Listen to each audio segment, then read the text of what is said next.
Здароў, Міхась, як сам? Гэта я, Дзёня, са школы яшчэ знаёмыя, памятаеш? Ты слухай, я тут у Таркаў патрапіў. І, брацюнь, вельмі патрэбная твая дапамога. Ратуй, а? Сустрэнемся на прыпынку каля заводскага інтэрната, добра? Ну і што? Да сустрэчы, Зёма, ага?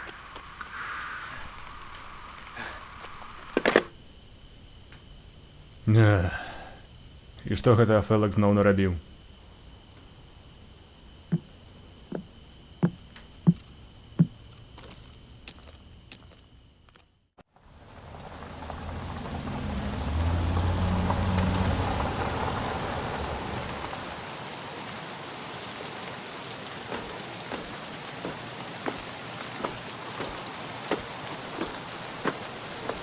Так, ну і дзе ён?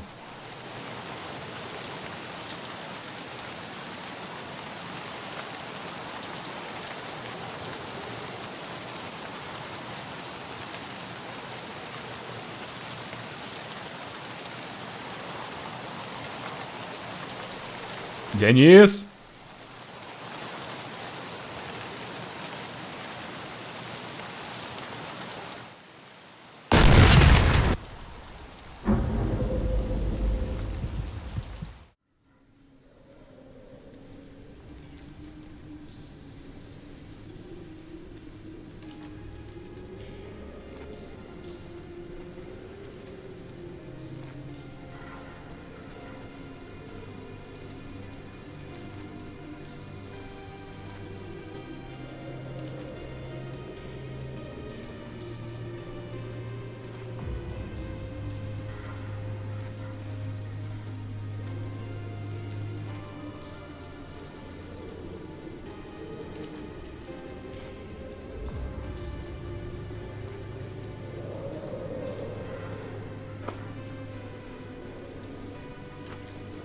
Куды я, бляха, патрапіў?